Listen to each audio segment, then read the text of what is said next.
Telugu states లో ఒక్కసారిగా weather change అయింది. ఉన్నట్టుండి వాతావరణం చల్లబడిపోయింది. ఆకాశం మేఘావృతమై కనిపిస్తోంది. మే నెలలోనే అడపాదడపా వర్షాలు కురుస్తుండటంతో పాటు వాతావరణ శాఖ రైతులకు గుడ్ న్యూస్ చెప్పింది. రుతుపవనాలు కేరళ తీరాన్ని టచ్ చేశాయని తెలిపింది. 16 ఏళ్ల తర్వాత రుతుపవనాలు ముందుగానే వచ్చేస్తున్నాయి. ఇది నిజంగా అన్నదాతలకు పండుగే. సేమ్ టైం ఈ ఏడాది మంచి వర్షపాతం నమోదవుతుందని ఐఎండీ చెబుతోంది. తెలుగు రాష్ట్రాల్లో ఒక్కసారిగా మారిపోయిన వెదర్,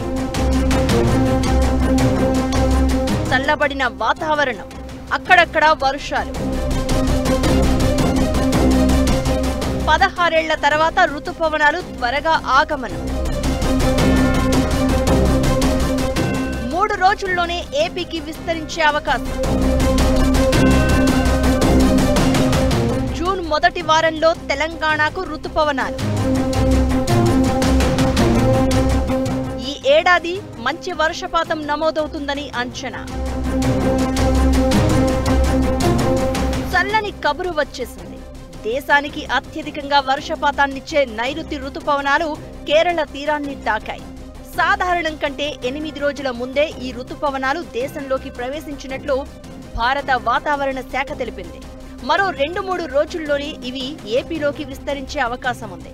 వీటి ప్రభావంతో జూన్ 2వ వారం నుంచి రాష్ట్రంలో విస్తారంగా వర్షాలు కురుస్తాయని వాతావరణ నిపుణులు అంచనా వేస్తున్నారు. 2 తెలుగు రాష్ట్రాల్లోనే కాక దేశవ్యాప్తంగా వాతావరణం మారిపోయింది. ఎండలు మండిపోయే మే నెలలో ఈసారి భారీ వర్షాలు కురిసి వానాకాలం వచ్చేసిందా అనే పరిస్థితులు కనిపిస్తున్నాయి. 2 రోజుల క్రితం తెలుగు రాష్ట్రాల్లో కుండపోత వర్షం కురిసింది. అటు కర్ణాటకలో కూడా భారీ వర్షం పడింది.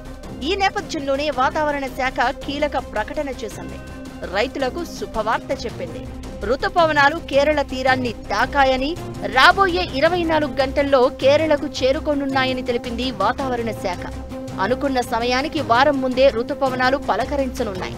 దాదాపు 16 ఏళ్ల తర్వాత రుతుపవనాలు త్వరగా రావడం మళ్లీ ఇప్పుడే. చివరిసారిగా 2009, 2001లో రుతుపవనాలు కేరళను త్వరగా పలకరించాయి. సాధారణంగా ప్రతి ఏటా జూన్ 1 లేదా తొలి వారంలో రుతుపవనాలు కేరళను తాకుతాయి. ఆ తర్వాత అవి మిగతా ప్రాంతాలకు విస్తరిస్తాయి. అయితే 2001, 2009లో మాత్రం సాధారణానికి భిన్నంగా వారం రోజుల ముందుగానే, అంటే మే 24, 25 తేదీల్లో రుతుపవనాలు కేరళలోకి ప్రవేశించాయి. మళ్లీ ఈ ఏడాది ఇదే సీన్ రిపీట్ అవుతోంది. చివరిసారిగా 2009లో మే 23నే నైరుతి రుతుపవనాలు కేరళను తాకాయి. గత ఏడాది మే 30న రాగా 2023లో వారం రోజులు ఆలస్యంగా జూన్ 8న నైరుతి దేశంలోకి ప్రవేశించింది. ఇక 2022లో మే 29న, 2021లో జూన్ 3న, 2020లో జూన్ 1న రుతుపవనాలు కేరళకు వచ్చాయి. ఈసారి సాధారణం కంటే ఎక్కువ వర్షపాతం నమోదయ్యే అవకాశం ఉందని వాతావరణ శాఖ తెలిపింది. మన దేశంలో 52% నికర సాగు భూమికి ఇప్పటికీ వర్షపాతమే ప్రధాన ఆధారం. దేశం మొత్తం వ్యవసాయ ఉత్పత్తిలో ఈ సాగు భూమి నుంచి ఏకంగా 40% దిగుబడి వస్తుంది. అందుకే భారత ఆహార భద్రత, ఆర్థిక స్థిరత్వంలో నైరుతి రుతుపవనాలు కీలకం. దేశవ్యాప్తంగా తాగునీరు, విద్యుత్ ఉత్పత్తికి కీలకమైన జలాశయాలను తిరిగి నింపడానికి, దేశ జీడీపీ తోడ్పాటుకు ఇది ఎంతో ముఖ్యం.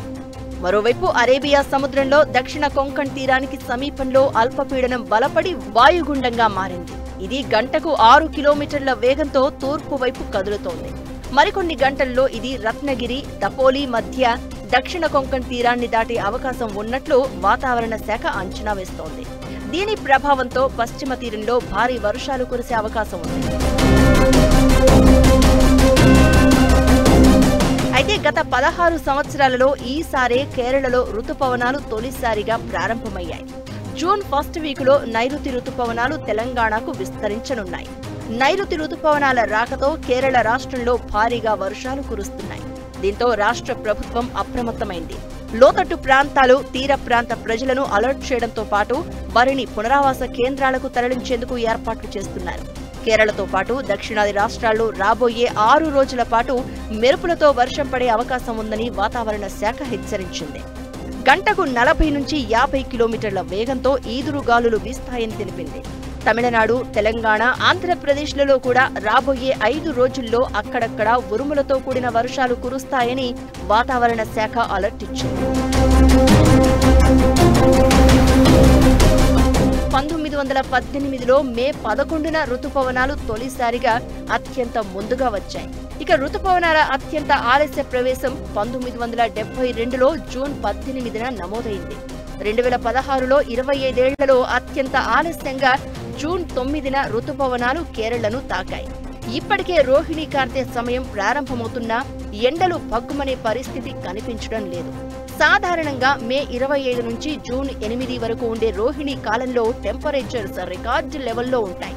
ఈసారి ఆ ఉష్ణోగ్రతలు కాస్త తగ్గడంతో ప్రజలు ఊపిరి పీల్చుకుంటున్నారు. వాతావరణ శాఖ అంచనాల ప్రకారం మే 29 వరకు కేరళతో పాటు కర్ణాటకలో భారీ నుంచి అతి భారీ వర్షాలు కురిసే అవకాశం ఉంది.